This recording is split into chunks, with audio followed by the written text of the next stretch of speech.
Hey, brand babies. Today I got my sweetheart, Eric Moore. Eric actually bought my book, so y'all know he's special to me. But seriously, one of the things I love about Eric is his whole thing about giving quiet leaders a voice. Because there are so many important people in a room that do not speak up, that have such great ideas, such great perspective, but they're quiet about it for some strange reason. And Eric and I want to talk about today is like, we need y'all to get your asses up and take some action. Mind you, now I'm the violent talk in this room. Eric is the non-violent version. But we're going to get into some stuff today and we're going to let it rip. So here you go. Hey, brand babies. This is Brandma's podcast, where we go in on personal branding without taking shit personally. Brandma's house is hosted by none other than the ghetto country grandmother. She's here to share her experience, expertise, and education in a way that takes you from brand baby to brand leader. So come on in and hold on to your bourbon, because Brandma's about to spill the tea. Thanks, grandmother. You're not violent. I'm not non-violent. It's just a framework that I typically use. Like, look, sometimes I'm going to say things like, I'm going to shoot holes in that idea. You know that, right? Mm-hmm. That can come off as violent, but it's just, it's something I like to use. But thank you. No problem. Should we get into it? Let's get into it. Like I say, we're both about giving people voices. We just do it in different ways. He does it through coaching and consulting. I do it through personal branding. But we want to talk about it. You guys need to get up off your ass. Seriously. How are we going to do this? So stop laughing at me, Eric. Tell me what do you see as the biggest problem for people not taking action? What comes across the most in your practice? Shame. Really? Yeah. People feel ashamed because they saw an opportunity and didn't take it. And I know that feels like a heavy word, doesn't it? Yeah, seriously. Yeah. Wow. And it comes in different ways. People embody it. They get really tense. They're like, I don't want to talk about it. Or, they're coming to me arguably weeks later and saying, I feel ashamed that I didn't say something. And when I mean ashamed in saying something, it's not like they watched an injustice happen. It's more day-to-day work. Like, Jill made this presentation at a meeting and it was terrible. And what they're trying to do is find their voice to say terrible in a nice way. Like, an idea can be bad, or a presentation can be bad, or someone's personal brand can have some clunky elements. Bad. Yeah, bad. Bad meaning bad, not bad meaning good. There you go. But they feel ashamed because I think a lot of people have been taught, like, oh, you should speak up when you see something happening. But again, I want to be clear. This is not like injustice or like a crime is happening. No. So that's the biggest one, shame. Yeah. And I can see that because it's in a world where people want to just let me be me. It's like it's a double-edged sword. It's like I'm damned if I do and I'm damned if I don't. And so they rather take the don't trail and let somebody else stick out there. It's like, why you didn't tell me you're my friend? Because I am your friend. I didn't tell you because I didn't want you to not be my friend anymore. That's right. It's complicated. But when you're leading a team, or when you're leading a business and all of that kind of stuff, at some point we got to get around that. Why do you think people still struggle? Well, I think there's 3 parts to it, but one of it is we're not signaled to speak up. I think it's changing a little bit now with some of newer studies that are out there in parenting and the like. I'll just be honest, people at my age group, you were kind of told, keep it on the down low, or we don't bring our emotions to work. And now all you hear about is, bring your authentic self. Yeah, well, I don't want you to show up in your pajamas and talk like a truck driver, but there's some authenticity in there that people haven't really been taught how to bring to work, Yeah. or, you know, I mean, friendship's different. So let's be clear. I'm Yes. talking Yes. mainly We're about work. talking about business. Yeah, business. Yeah. Because most of us are just, I don't want to say it's like a light switch, but it's like, that shit sucks. That shit's amazing. You know, our light switch needs to be on a dimmer when we need to communicate. Okay. I like that. You got to ease into it.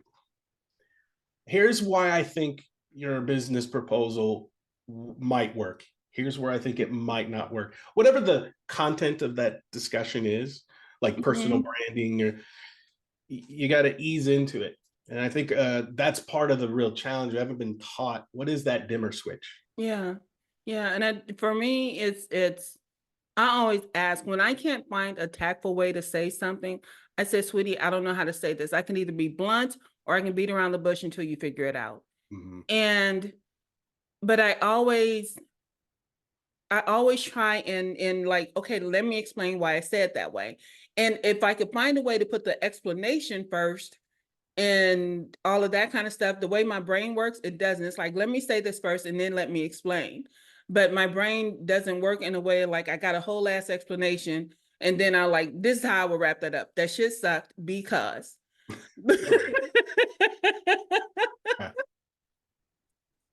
So there's that challenge. But like I said, again, it's getting people to take the action that I find most prevalent in a lot of things. And I think the way that people are showing up with their personal brands, it's like, I don't really know where my brand stands at this moment. So let me tell you a lot of personal shit.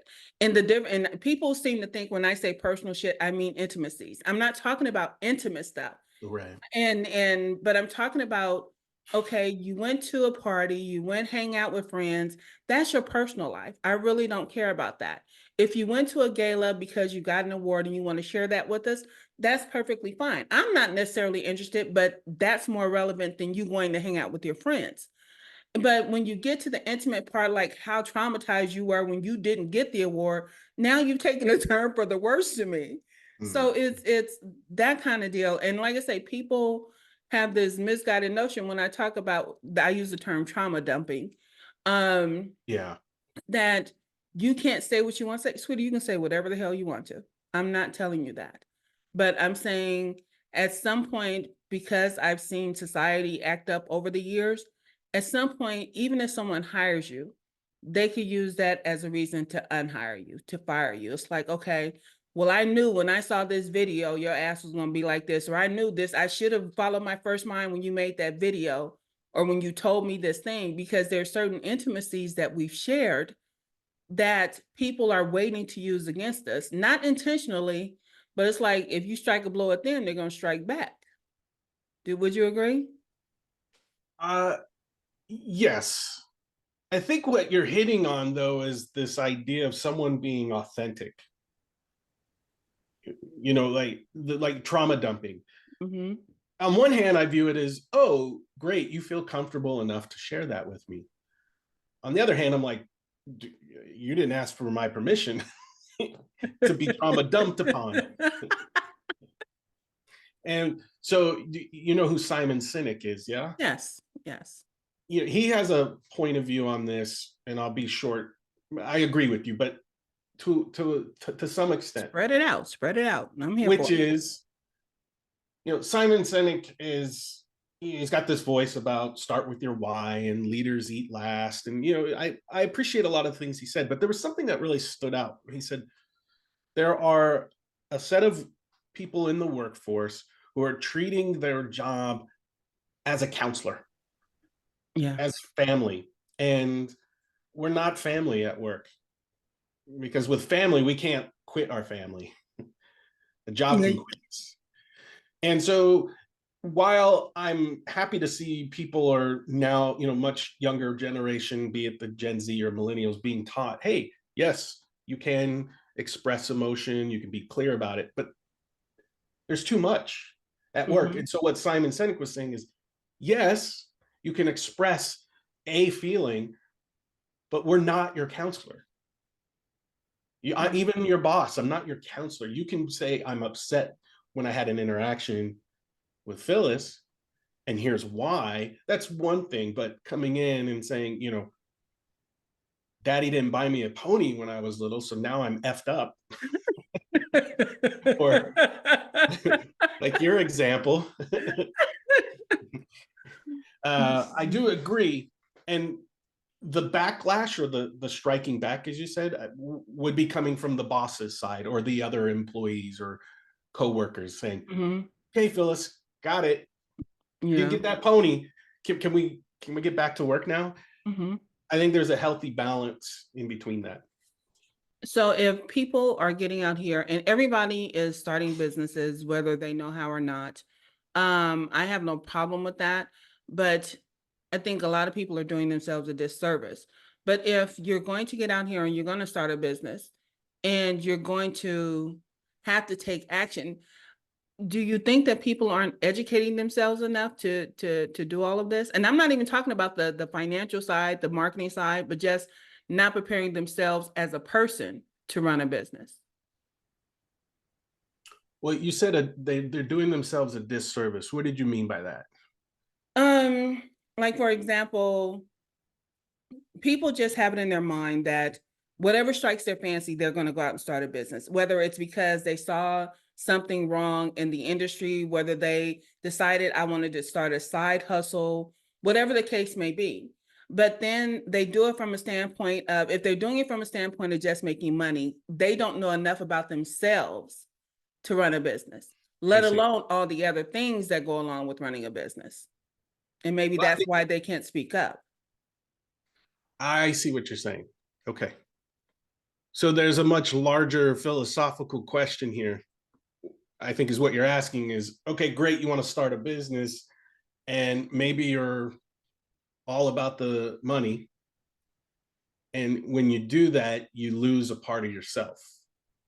Yeah. And when you don't, or you didn't even know that self that you had, so therefore you can't speak authentically. I want to make sure I'm understanding. Yeah, it's kind of that because one of the things that I had to adjust my own self on is the difference between being a boss and being a leader. And knowing, for me, there's a difference. I can boss people around all day long. But then if I'm going to lead, it's leading from a place, like you said, being of service to a certain extent. And a lot of people start a business not to be of service, but either to make money, to be able to do their own thing. They have all of these reasons, but they don't they don't even truly know how they boss or lead or just stand out front. Yeah, well, I think you have your answer. I mean, I agree to all of that. Okay. And I mean, that's part of why I'm in business. All right. As a, communication consultant and leadership coach. Is aside from making money in a business, which we all want to do. Yeah. Let's just own that. One of the biggest challenge in doing that is communicating effectively. Okay. Just having a conversation like this can change the trajectory of any business. And I find that most of the challenges, while they are like what you're saying, there's just people they're losing themselves somehow because they think, oh, I just have to be a boss and throw out orders. Leadership is really another way of saying you can communicate effectively. And that's where I think I'm hearing you make the distinction is spitting out orders and then leading where you want people to go. And you have to do that through communications. And sure, that can take all kinds of forms, reports, pitch decks, one-on-ones. But it shows up in what you do. Like, you're a good example of like, I have a very specific point of what personal branding means, and I actually live it. I embody it. You don't seem to, you're not hypocritical, I guess is the word. And I think that's a big part of the leadership component that we would hit into. Communicate and don't be hypocritical. How would you define communication? Because sometimes I think I really suck at it. And then because for me, communication is, I go back to, is it Stephen Covey? when it Mhm. says seek to understand, then to be understood. And I think that's a big thing. A lot of people, they think they're communicating because they're saying words, but they're not trying to be understood or understand the other side. Yeah. So how do you define communication? Well, it's a pretty big term, but I'll hold on to the comment that you said there from Covey, which is um, to me, communication. I'm not going to give the No, I just want your version. yeah, but it's, are you listening to learn? Are you listening to be right? Yes, I know that one. Yeah. And Yeah. second to that is, do you want empathy or do you want advice? And some people just want to vent. And it's often that, go-getters, A-types like ourselves, we're like, oh, I got some advice for you. And some people are like, no, just hear me out, baby. Yeah, it's like you haven't even done what I'm trying to do. How you gonna give me advice? Right, So, right. yeah, So yeah. that's how I would define communication. It's, Okay. are you listening to learn or listening to be right? And somewhere in between that is showing empathy or just giving advice. Okay, I want to take a kind of a left turn with that because I hear a Yeah, lot of yeah. people talk about empathy and being an empathic person is not always fun being empathetic. But do you think that people can truly manufacture empathy? I know you can do sympathy, but can you manufacture empathy if you're not a truly empathic person? Well, let's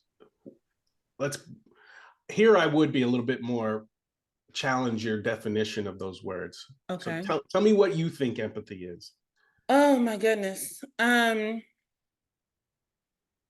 For me, the easiest way I can explain it is like empathy is where I can actually put myself in your shoes, whereas I can understand why you're in those shoes.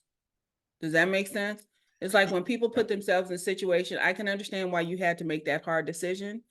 But empathetically, it's like, oh, baby, I'm right here with you. I'm crying. I feel it. There's pain with it. I want to fight with you, fight for you, whatever it is. And Mm. I guess it takes on a different meaning for me when I go to that empathy stage. It's like recently working with a client and trying to find him some assistance with videos. And I promise you, the person that I thought I found for him, I was driven to hot ass tears and I wanted to cut somebody out on his behalf.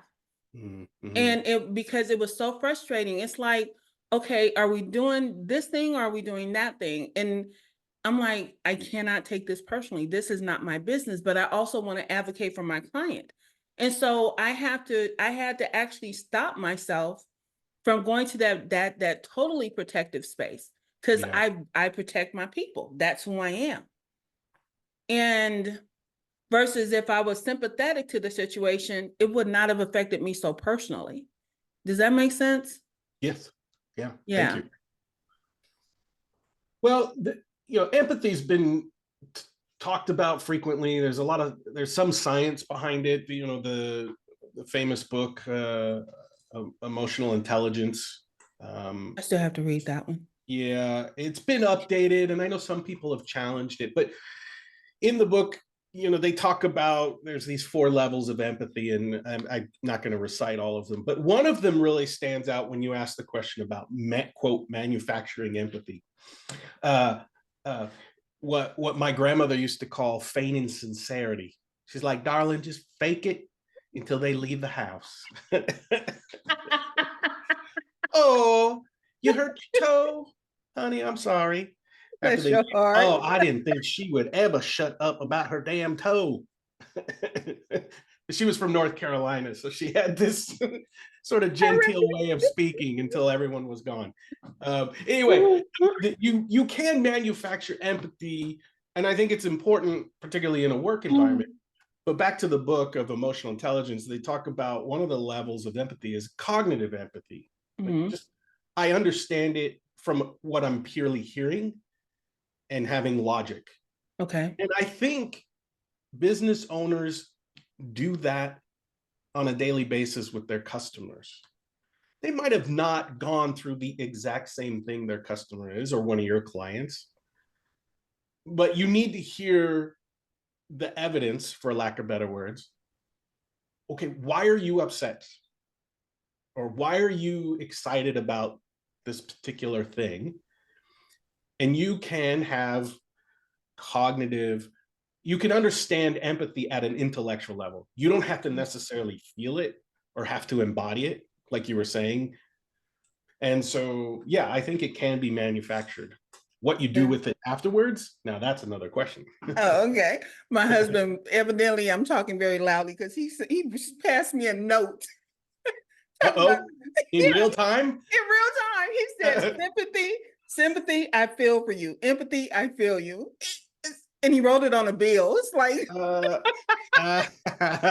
he's telling you to do something, right?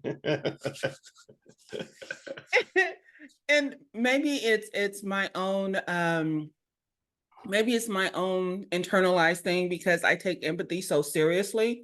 And it's one of the things I have to tone down a lot for myself because I'll be jumping to everyone's defense almost to the point of being a martyr. Yeah. And Yeah. and this is why when like people think I make fun, I do kind of when I say I'm an empathic bitch because I have to be a bitch enough for myself to save myself from jumping into every situation or Yeah. trying to defend people who did not ask me to help defend them. Like, bitch, I didn't ask you to come over here. It's like, okay, let me go back. You know what I mean? Yeah. So I when I hear people talking about be empathetic, but I know everyone doesn't have the capacity to be empathetic, I think I kind of take offense to it because I'm one of them people. It's like, I don't care if I'm watching a show. If the actor is doing his job, sweetie, I am right there with him. It's like, baby, what we Yeah. doing? Who's ass we? I stood up in the movies when What's Love got to do with it, and Tina Turner started fighting back with Ike, and I stood up in the theater. My husband had to snatch me back down because I was like, kick his ass. Right. I'm ready to swing with her. Yeah. But mine goes to that level. And maybe everybody's not on that same level because I don't know if it's because I know women who have been abused and different things, but I'm always for the underdog. I cry every time I watch what is that movie? Man of Honor. When he's in the courtroom and De Niro is making him walk with that bad leg and that heavy ass suit. Right. Oh Yeah. my God, I cry hot tears every time. I'm Yeah. crazy. So that's why that's why I asked you about manufactured empathy. Is it really a thing or can it be done in your eyes? Yes. Yeah. I mean, courtrooms are great. Whatever happened to Cuba Gooding Jr.? Oh, he fell off the way. Yeah. He a whole shit show. But yeah, I think courtrooms are great. You know, say what you will about lawyers, a good one will help manufacture empathy. You know, particularly in really litigious cases. Yeah, but you hit on something pretty important there that I've received in my training as a coach is it's not my feeling to feel. Yeah. But I also like your personal brand of being an empathetic bitch because that says to me you will at least hear me out. And there's an element of empathy. Back to the book, Emotional Intelligence. One of the 4 levels is empathy driven by action. Okay, explain that to me a little bit. It just simply says, okay, well, at a cognitive level or an intellectual level, you're like, oh, I get it. You had this thing happen. Okay, I hear you. And empathy is just sometimes just listening. But this other step says, I hear you, and I'm going to help you do something about it. And I think that's what you were tapping into, which is I'm empathetic and I'm going to be a bitch because I'm going to be up in your face because of what you did to my people or my person. And really all that the bitch word, as much as we, might be freaked out by that word, all it means is someone of action. I can take that because the only thing I ever thought of it, because I promise you, even when I'm embodying my dog, when he's looking at me hungry, he's like, bitch, get up. I'm hungry. I'm ready to eat. I think it's a male dog. Yes. Okay. Because we could flip that around. If it was a female dog, be like, bitch, get your own food. Because I have a female dog. Goodness, yes, yes. So getting back to the whole action of it all, Yeah. what do you think is a good way for people who are quiet or uncomfortable in speaking up? What do you think is one of the things that they can do to get them to that place of just starting? Yeah, obviously it's going to depend on the individual, but there's about 5 patterns that I see. And the first one is, um, for a quiet person, can you make an observation about a situation without judgment? A lot of my clients will come to me and they'll say, "Oh, I wanted to speak up, but I'm not sure if my reality was correct," which is commendable. Some Yeah. people just spout off at the mouth and like, "Whoa, that's not even at all what happened." And what I found particularly unique with some of the quiet people, what you might want to call introverts, or they might be ambiverted. Like Hmm. they're okay speaking up, but they might do it a lot less. Yeah. So if you're really honing in on the introverts, the real quiet, it's, can you observe something without judgment? Meaning, don't bring in your shit, don't bring in your feelings. What happened? Like, Phyllis is wearing a hat. Like, that's pretty straightforward. Or, I noticed Phyllis was late to the last 2 meetings. Like, you can't deny it, and it's quantifiable. Two meetings. Does that help? But are you snitching because you're mad that I was late and didn't nobody say nothing? Well, yeah, that's part of it. Yeah. It's not snitching, but it's just, can I, like, one No. way, most, like, I will say loud people or extroverts in general, so don't give me no hate mail, people out there, is that Phyllis is always late, man. She's lazy. Okay. It's like, All right. whoa, Yes. why are you gonna go straight to judgment? She's got a child, she's in school, she's whatever the thing is. That's the empathy piece. It's like, before you spout, think it out. And you rhymed with it, seriously. Okay, I Dr. did. Seuss. But you know what? Even in you saying that, it's I tell people I know I'm mean a lot of times. Mean, like Mean, mean spirited. yes. Yeah. And I know this to a certain degree, but I don't always act on the meanness because I know where it comes from. Because just like you saying, like, well, she has a child and all that kind of stuff, and my authentic reaction would be, well, that bitch knew that when she took this job. But then, like, again, my empathic part is like, okay, sweetie, what do we need to adjust in order for you to, so you can still take care of family, because family is so important, but so that you can still be here on time. Like I say, how I feel inside doesn't always come through, because I do have to tap into that. You know what? Stop being a bitch. Just stop. She had a kid when you hired her, but then she Yeah. also knew the same thing. So how are you guys going to work together to fix it? But like I said, the mean side of me, we're like, kick her ass out. Yep. You sound like a perfect client for me. I didn't say I would say it. I just said I thought it. Yeah, but back to the quiet, that's really what I'm trying to tap into, because some of the quiet people out there are thinking the same thing you are. Like, Yeah. you knew what you signed up for. Yeah. But all I'm asking you to do is stop with the judgment, because oftentimes that's why people become quiet. Yeah. They start off with, well, Janelle was late and she's lazy and she knew what she needed to sign up for. And Janelle is going to be like, well, F you. And then you get into this conflict. Yeah. So then the person with the original thought or expression was like, well, fine, I'm not going to say shit anymore. Yeah. Yeah. It's closed. Oh my God. So that's why, that's one of the areas I have some of my clients focus on, is, can you spit out an observation without judgment? Eric, I promise you, you just stepped on my toes with that one. Because Tell me I more. was so used to be that person. Well, fuck it, I just won't say nothing. Yeah. And I know Um, I know even when I'm not being abrasive, but I'm being dismissed, that's what made me not speak up. When I started this particular business, one of the things was like, people are going to say that I'm being loud, I'm being this, and I'm being that. Even when I was asked to be on television, I'm going to be construed as this person. So fuck it, I just won't say anything. I'm not going to go on TV with Neil. I'm not going to do these things with him because you know what? I don't know how to act right. And it was never really about me acting right, but it's like, you know what? You can find a better way to say that.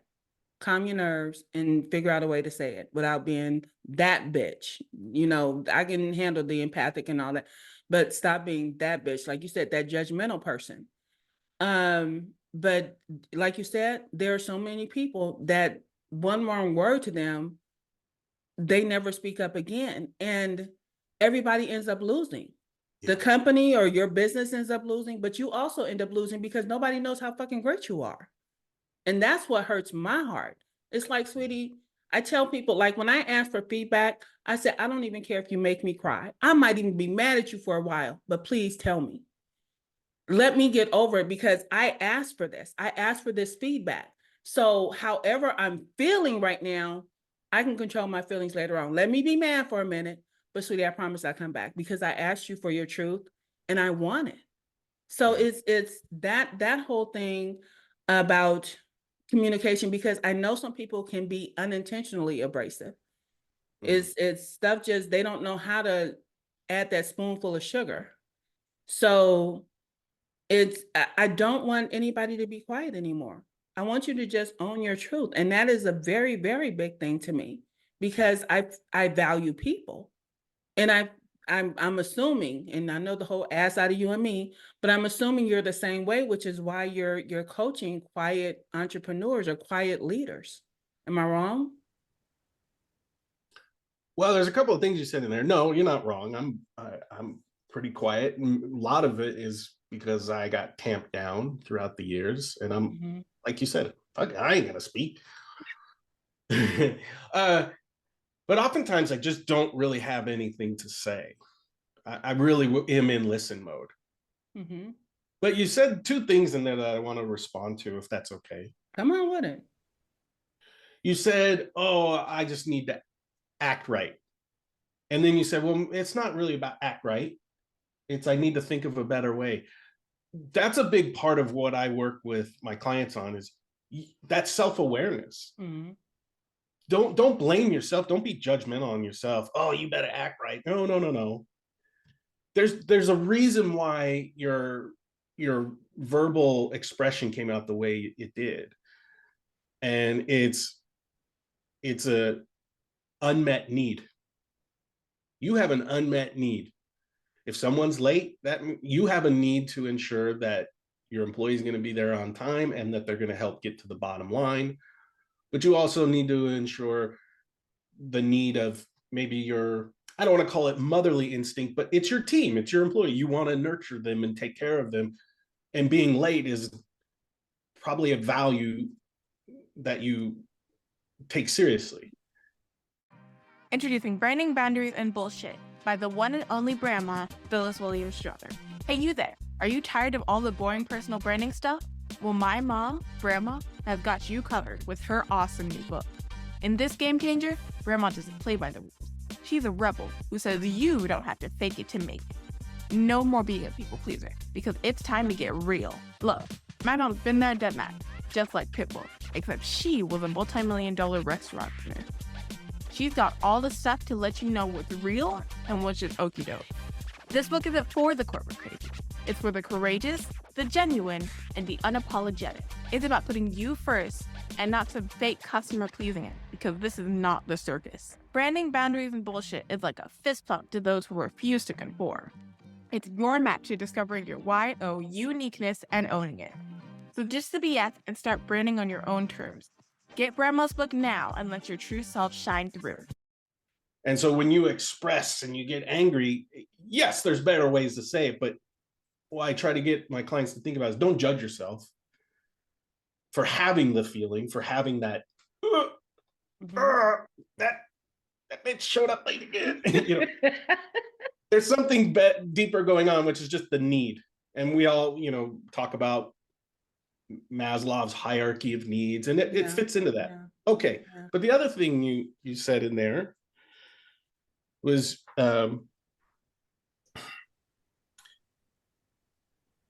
just shutting up and expressing it in a way where you're ready for it. Mm-hmm. You said, hey, I want to hear this. That's the biggest part of communication is it's almost like asking for permission. Now, of course, I'm not talking when an employee messes up and they have to have a, personal one-on-one. Yeah. But the challenge I always find with a lot of these, my clients' meetings that they're in, they'll say, okay, I love feedback. And then people start giving feedback and they weren't really ready for it. Yeah. They go home and they cry or whatever the thing is. Yeah. And I teach groups of people who have a meeting. When you say, okay, any feedback, any input, and they'll do 1 Mississippi, 2 Mississippi. And when no one talks, then they just fill the air. Yeah. Like, no, let people soak it in, process, right? And go, okay, Phyllis, here's what I think. I really like the purple hat, but the red hat's kind of distracting. So if you just did this, my eye would go over there. Whatever the thing is, I'm picking on your background. Yeah, that's fine. But I really like that you illustrated that you were ready for the feedback. Mm-hmm. Now, here's another left turn, because you said that there's an unmet need. But when you called it out, the thing that I went to is like, that's what I was taught. We were always told, act right, fix your face, all of that kind of stuff when I was growing up. And so it becomes more of a cultural thing than an unmet thing, an unmet need to me. I will still go back and examine for myself. It's like, okay, do I have some unmet need? I'm gonna check that one out. Trust and believe. When this call is over, I'm gonna check that out in myself. But I also know that when I say get some act right, that's what we were always told to do. It's like if we were out somewhere or even at an aunt's house or different things, get you some act right, or I'm gonna give you some. Oh man, you're bringing back memories. My grandmother would say, y'all acting ugly. And so when and I know that a lot of cultural influences influence how we do business, and even in not speaking up. I know a lot of times one of the words I had to throw away for the most part of stepping into being the face of my business was learning to be humble. And when I looked up the definition of humble, I don't know what it was, but I decided I didn't like it anymore. Yeah. Because it's the way I read the definition for me, I found it kind of demeaning. I also found the word apology a little bit demeaning. So now I say, you know what, I'm contrite. I don't necessarily use the word apology or apologetic. And when I talk about when I heard what you said, I don't care what you meant. I heard what you said. This is why I go back and look up words, because people spout out shit and like, well, you understood what I meant. No, I know what you said. Yeah. Yeah. And that is a big deal to me. I'm not saying I'm a wordsmith. I tell everybody my first language is bad English, not English. But I have enough sense to know that just because you felt a certain way doesn't mean you get to change the definition of the word. Mm-hmm. Words become obsolete all the time. I get that. But you're trying to express yourself in a certain way that's not coming across. So you want to blame it on, oh, well, you know what I meant. No, I know what you said. And whether you hurt my feelings or you made me feel empowered, whatever it was, it made me feel a certain way about what you said, regardless of I know what you meant. And a lot of folks don't know, I was raised a church girl. And one of the things that we learned being in church was like, whatever comes out of your mouth came from your heart. Mm-hmm. So you felt that shit when you said it to me. So yes. That's right. So for me, there's this cultural element to how we express certain things as well that gets lost in translation. And that's why when we started, I said, I'm the violent version, he's the non-violent version, because people take the way I speak a lot of times, if you don't speak this way or you haven't been around this type of atmosphere, oh, she's so violent when she speaks. No, I see. And yeah, and so there's a cultural element there. Do you ever take that into consideration, or do people ever bring that up with you? Oh yeah. Yeah. Um, well, let's see. How do I? Yes, the answer is yes, and I Mhm. respect what you're saying. Culture's a big deal. No matter whose it is, it does shape the way we behave. Um, I am working with a first generation born Latina woman, Uh-huh. and that, in my experience, has been a community of women who were told do not speak, or you know speak when spoken to, like Yeah. old school shit, Yeah. right? um it's, this person's quite successful and is very thoughtful in a lot of her responses, but it keeps coming back. I was told to demure, Yeah. be a little bit more quiet. And on the flip side, um, I have someone similar to you who's like, I need help tamping down my loudness. I Mhm. actually want to be quiet. So, two different cultures. One is Black American, the other is first generation Latina. Wow. And it's across the board. But you know what's similar between these cultures? A lot of us are told to be quiet. Yeah. Just depends on who your grandma was, doesn't it? Yeah, yeah. Because I don't care what skin color you are, most of us are told to shut up. Yeah. Yeah.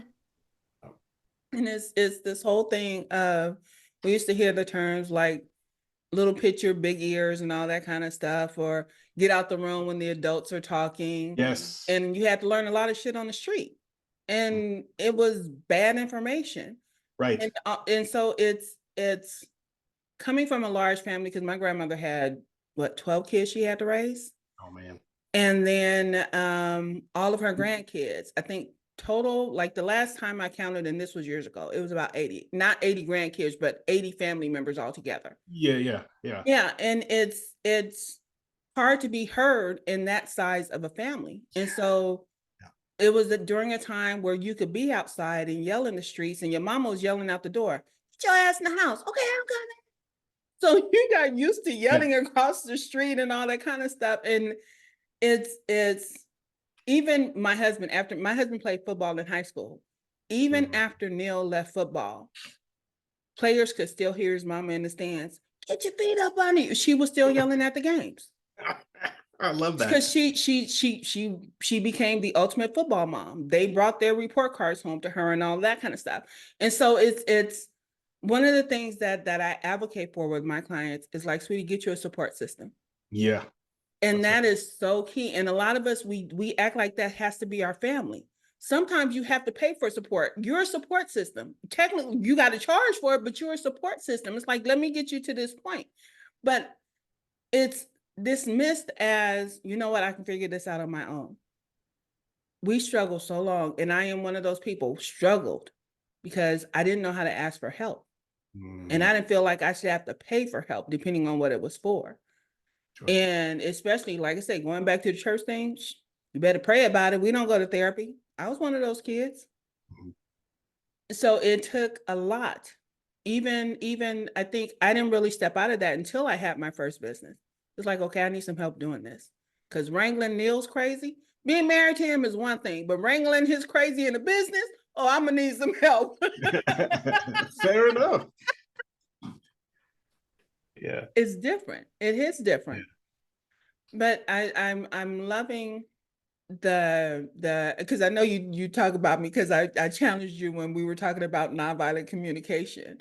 But I truly appreciate it, because the difference in perception or paradigm as far as violent communication, I say something and I promise you a whole lot of Black folks and Latinos will get it. White folks won't. Mhm. And I know a lot of people want to understand cross cultures, but even once you understand, sweetie, you still can't cross that culture line. There's some things you can, but then there are other things that you can't. And you want to be, this is why people get angry at me. I tell them I'm not inclusive. Yeah. Because there's just some assholes I will not, all the stuff y'all trying to make inclusivity about, Yeah. that shit does not matter to me. A person is a person. I just need you not to be a dick ass person. That's where I have a problem. Wait, hold on. A dick ass person. I don't know what you mean, but I know what you That said. was just- Sorry, I gotta call that out. I oh know, my I God, actually that is do know what you amazing. mean. Yes, yes. But I don't like, I'm okay with a bit of arrogance. I grew up with an arrogant dad. My father, arrogance does not bother me. But Mhm. when you cross a line into manipulation and dismissiveness and all of that's when I have a problem. Those are the type of people, sweetie, I don't care if you wear a shoe on your head, 2 bras and walk backwards. That is not my problem with you. My problem with you is that you're being a shitty ass person. Yeah. That's when I am not inclusive. And so it makes a difference to me that that person with the 2 bras walking backwards and doing all the other stuff, they still are entitled to have a voice. You don't have to agree with it. And so when I tell people I'm not tolerant, I'm not accepting, I'm not inclusive, but what I am is respectful. I try to respect everybody the same. I don't care how little or how much you have. And that is important to me. I will run to the defense of a rich person the same I was run to the defense of a poor person. Their financial status, their home, their residence, their neighborhood, none of that matters. But I see people out here starting business and everybody wants to be a premium product. It's like, I want to talk about them so bad, Eric, but I keep it to myself. Okay. Let it fly, But it's that kind of thing, knowing that everybody's experience is not my experiences, which is why I can be respectful. Yeah. And that's very, like I said, that's my thing. That is my thing. Well, hold on to that thought for inclusivity for a moment, Okay. because I have something controversial to say Come on. about it. I'm in agreement with you about your definition, at least how you're using that word inclusive. Yeah. Like, I get the sense that you are until you're not. And that's usually because someone was a dick ass person. Mhm. So in my line of work, I have to work with a lot of people in corporate world, and DEIA or DEAI, depending on how it's formed, is very important. And some people, it's a checkbox. Some people embody it for real. And my many years as a facilitator for workshops, inclusivity was one of my philosophies. Mhm. But I always tempered it. And this is where I think it gets controversial. Is inclusivity is good. I definitely want to hear your voice, but it doesn't mean you get your way. And so I think earlier, some of the people I was working with felt that inclusivity meant you get your way. There are 50 people in this room doing the workshop. Not all 50 ideas are going to bloom. And so I say, their idea might come up next quarter or next year. I don't want to throw it away, but please, honey, don't mix inclusivity with getting your way. Oh my God. That is a whole ass sermon. Can I get a witness? Oh my goodness. Amen. Amen. I'm feeling it. But I don't get on my high horse, but I think we're aligning on something here. Yeah. Where there's a happy medium. Yeah. Tell me everything. I want to hear all the inclusive thoughts and approaches. But then what? What's next? Yes. It's a priority. Because I think it moved from representation to inclusivity, which totally derailed the whole representation part of it. It's like, I understand that you want them to have a mixed bags of opinion, But Mm-hmm. just because you came into this and now you're part of the round table, so to speak, sweetie, just because we let you in the door didn't mean that you were going to get to voice all of your opinions about your dissatisfactions. If that's the only reason you came into the room, other than to show that, you know what, I'm qualified to be part of this conversation, then it loses all credibility to me. You can have a room full of blacks, whites, Hispanics, Asian, whatever, Mm-hmm. and there's different opinions. But because you came in here with that fight on your shoulder, you think everybody's supposed to kowtow to you. Now you just lost my respect. It's like, don't come in here with that shit. It's like, we've been doing this we want to hear your voice. But if something, stop it. But if we've been doing something that has thumb been, just showed up. I know. But if we've been doing something that needs to change, it needs to speak to different levels, Mm-hmm. it's a different conversation. And we both will get hate mail on this because, like I said, I'm not part of the DEI fight. I'm not saying that it shouldn't be a fight, but I'm not part of it because I don't see people that way. I don't break them down into categories. Yeah. Yes, I'm surrounded by Black people because I'm a Black person. I live in a Black neighborhood. And but that was by choice. That's where I felt comfortable. Do I go other places outside of this? Of course I do. But do they have to include me in every? No, I don't expect them to. My voice, like I said, there's a time where people will tell me if I'm in mixed company, sweetie, normally, depending on where I go, I'm going to listen, not to be heard. So it doesn't matter to me. But you like, oh, you need to speak up. Why? I wanted to hear what they had to say. Why do I need to speak up? Right. Yeah. Yeah. So it's a solid point, and I often have to hear comments from my clients about code switching. oh yeah. And it's a real thing. I get it. But I think why I'm calling that out is because I think your approach is where I would lead people is just listen first. If you want to come into, I don't care who you are, you come into a conversation half cocked or have a chip on your shoulder, it's likely you're not going to be invited to that conversation again. Yeah. And it's a reality for a lot of, and it's not even the person, it's how the name sounds. We know a lot of people, well, I'll say I know a lot of people who have been dismissed, even though they're qualified because of their name. The name sounds too ethnic.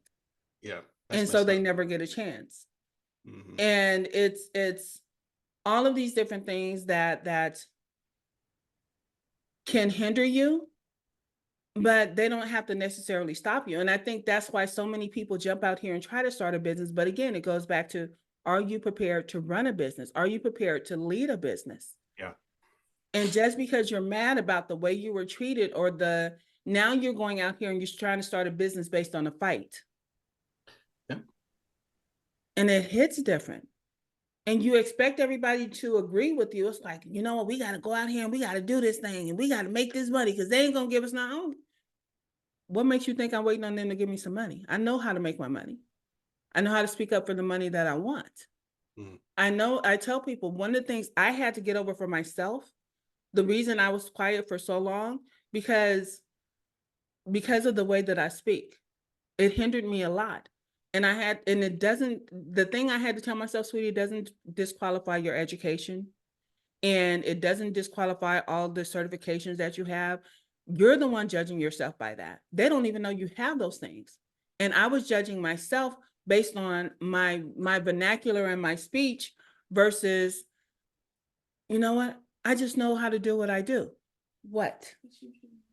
I do not know. My daughter wants to know what shoes to wear. I don't know. Ask your dad. Purple See? shoes. Yeah, purple shoes, huh? But it's that kind of thing that that I think hinders a lot of us, is getting out of our own way and hiring people like you to do that. And it's like they want to try and suck up all the free content you put out, thinking that's going to get them there.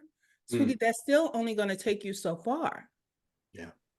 And so when are you going to, sweetie, suck it up and go pay for it? Everybody, I'm so tired of the whole, oh, they're being gatekeepers. No, I fucking learned this the hard way. And this is my business, so I'm not just going to give it away.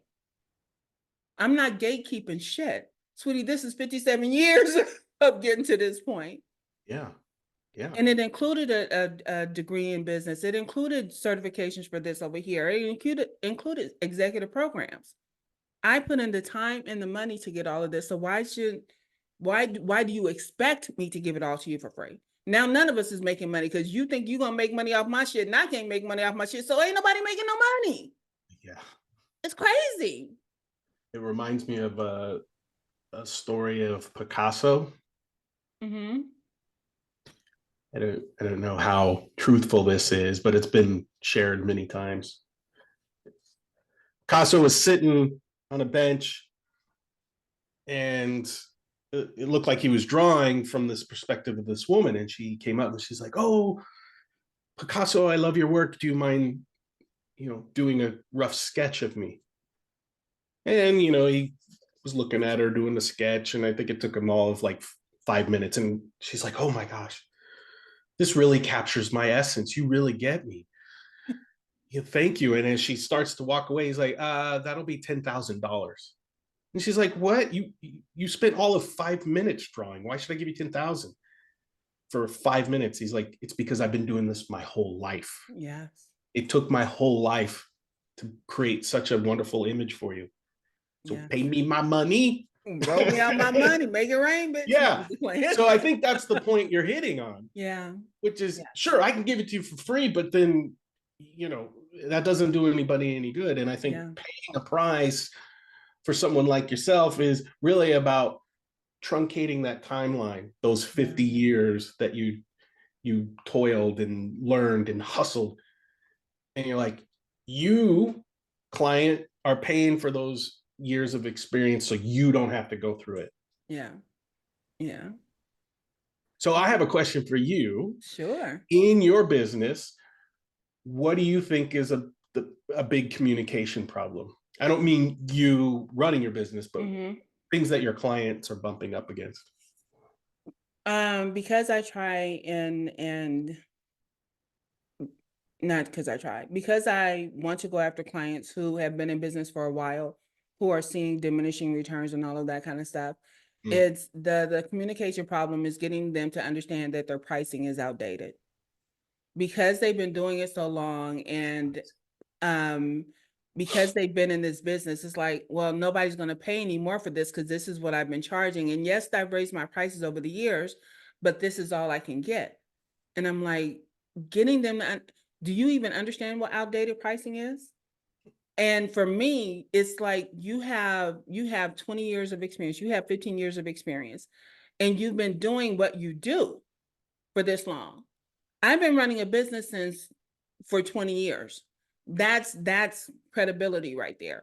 But I'm not talking about the people who have been running their business for 5 years but have no experience. They only have that 5 years worth of experience. But if you've been doing something, this same job, whether you started a business as it or you went and worked for somebody and then went into business for it, you have this 20 years. And when you started this business, say you were charging $5,000. But now over the last 10 or 15 years, you've only made it to $6,000. Your pricing is outdated. My clients aren't going to pay any more than that. Sweetie, that's why we're building a brand, because most companies started without a brand. You started with the logo and the visuals, but you never had a brand, so that you don't know how to market your business. So people don't know why they should pay you a higher price now. So if you're charging 6 and I'm telling you can get 15 at least, communicating that to them and getting them to a place of, okay, I get it now, is very challenging. Okay. Getting them to the mindset of, and I don't claim to be a mindset coach, but it's part of what I have to do to get people to understand your pricing is outdated.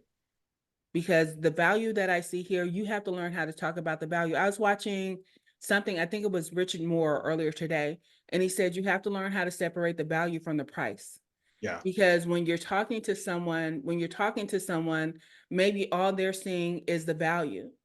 I mean, all they're seeing is the price. They said, well, let me think about it. He said, no, you got to say, well, where did I miss the point in showing them the value? The price is whatever it is. Like I said, price is nothing but a number. It's the value that people want. And if you can show them that, and if you believe it, because I found with clients, if you don't believe it, you're going to stutter all over it, or you're never going to mention it. Yeah. Yeah. So you really are in the business of communication.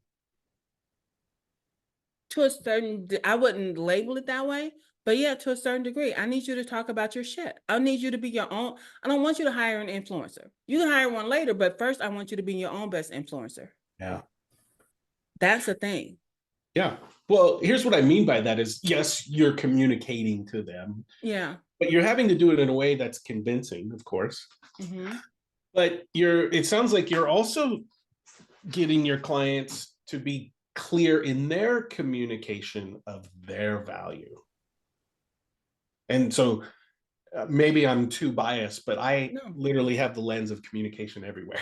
It's like me and branding. I see it everywhere. Yes, yeah, I see branding everywhere. I see dead people. Yes, that's my thing. Right? So, but I'm always curious of how other people communicate in their business, because one telltale sign that someone's a good communicator is that they understand clearly what the value is of doing business with said business. Yeah. And sometimes clear communication is all that's needed. I get this by this time for this dollar amount. Great. Yeah. But what you said is like, okay, but then it goes back to our original conversation of, sweetie, you got to take action on it. Yeah. Okay. Taking action on it is that communication. And when I tell my client, find a way to pepper in the fact that it costs $4,000 to have a consultation with you. It's like, I can't say that. I can't say that. The fuck you can't? Why can't you? I don't understand. I'm confused. Right. Because you're part of getting people, because I also talk about and we got to wrap this up because I know we're over. But another part is that you have to train your clients, and I don't mean like train SEALs, but you have to train your clients in how to work with you. And part of that training comes across, because we now have social media, sweetie, part of that training comes across in social media. It's like, you know what? One of the things that I do with my clients is this. And because you named that one thing, they're like, okay, I know I got to at least do this. Now, you may do 20 or 30 different video clips or whatever it is, but they's like, okay, I got at least 15. I got at least half of what he tells. I can work with him, because now they know how to work with you. I know when I send him my number that he's going to call me and this thing is going to happen. So I have to have this ready. I already got my shit together. And people talk about qualified leads. Sweetie, when you teach them how to work with you, that's qualifying the lead, because they've already qualified themselves. Oh, I got this shit. I got 25 on the list of 30. I'm good to go. And I got the money. Yeah. So you've already told them, it's like, this is how I work. This is how much I charge. And all you did was say, you know what? The reason people get mad about paying me $4,000 for a consultation is because they found out that it was worth it. It's that simple. I love that. That's a mic drop. That part is that simple. It's not saying that you have to drag your prices through all of your content. It's just a simple comment. And you can use that comment every other week, every other month, or whatever. Because at some point, somebody like, don't call them unless you got $4,000. That's one of the qualifiers, just to get in the door. And that's it. So it's getting people to, okay, can I really say that? Yeah, you can. Say it to me. Send me the video. Just say it to me. Once they made the video, you know what? Now I got to make you use it. You said it. Like you said, it's a matter of communication and getting comfortable with saying the new numbers and saying the different things of how you want to work with clients, saying how you want to go through this process. This is my process. I didn't ask you to make up a process and come to the door and tell me how to do my job. I said, this is my process. So if you come to the door understanding the process, it's a lot easier for us to get this done. So instead of it taking 60 days, it only takes us 30, because you came through the door understanding my process. Right. So that's what I kind of get to, if that makes sense. It does. Yeah, I appreciate that. Yeah. So where do you want to wrap this up to? We're wrapping this up right now, sweetie, because we're going to wrap this up with you telling me what you got going on, how to get in contact with you, and all that good shit. And I'm going to put it in the show notes some kind of way. Okay. What I got going on. Yeah. Well, so you can reach me at thedesignthinker.org. There's plenty of ways to contact me there. I'm pretty active on LinkedIn. I don't really mess with the gram or the talks. That's my own choice. But yeah, I currently am working with coaching clients, and I'm accepting at least 2 new clients if anyone's interested. And that's it. I'm So- just enjoying my time here with you. All right, me too. And since I said that, tell us, what is the process for working with you if they want to get onboarded? Uh, yeah, the only reason they'd be mad at my price is because they're mad because they didn't do it sooner.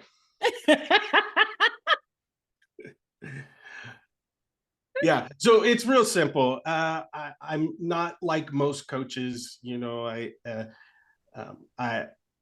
you work with me. You want to work with me for an hour at a time, or you want 2 hours. Fine. It's not like, punch a clock. That's the difference that some of my coaching is. But I work on retainers.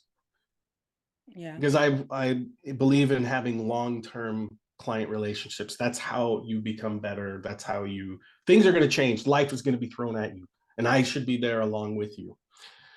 And so my only way to work with me is you have to commit to me for at least 6 weeks. And after that, it's retainer, and it's usually about a year or 2, depending on the goals. And that's it. Super simple. I give you email support, phone support within that retainer system. And, sometimes you have those brainstorms in the middle of the night. Yeah. And you can't quite have a session with me. So you just blast those thoughts. And then the next time I'll have something ready for you. There you go. That's you go. It. And I love that. And that people don't understand. And I shouldn't say y'all don't understand. But one of the things that you have to learn is that a lot of this shit does not happen overnight, whether you're working with a coach, a consultant, or an advisor, whether they're fixing a single problem or they're helping you revamp or just getting your shit together yourself. It does not happen overnight. So you trying to pay for one session and think you got everything in that 1 hour. This is why people have retainers. I know I've dealt with a lot of people where we talk about Alex Hermosi and the guarantee. I tell people, I'm very similar to you, Eric. It could be called a retainer, but my thing is, I tell people, I don't hold you hostage. If you come this month and don't come back next month, sweetie, that's on you, because trust and believe, I'm trying to fill your spot. I'm not gonna beg you to stay. Yeah. That's my guarantee. You can leave at any time. But I love Eric. Oh my goodness, he is such a sweetheart. And you guys, if you need some communication in your life, especially if you're a quiet entrepreneur. I know I'm quiet in life, but just not in the ghetto country grandmother. A lot of people don't understand that. They think it's crazy. But check out Eric. Find him on LinkedIn. That's his platform of choice, Eric Moore. But he also gave you his email address or his website. Did you give us the website? Yep. Mm-hmm. Okay. See, I wasn't listening right. It's not his poor communication. It was just me. I wasn't processing. You did fine. But y'all know we got to get out of here. So 5, bullshit happens. So suck it up. 4, your voice is important. So speak up. 3, you make the world a more beautiful place. So show up. 2, life is good. So buck up. And 1, I love you and ain't a damn thing you can do about it. So shut the fuck up. Peace and hair grease, y'all. I'm out. All right. All right, brand babies. We appreciate you stopping by because we know you got shit to do. Just remember to subscribe on your way out and bring a friend next time. In the meantime, and in between time, stay connected with your brand mother on LinkedIn, Twitter, Instagram, and TikTok. The links are in the description. And your brand mother wants you to remember that personal branding is not just personal, it's also business.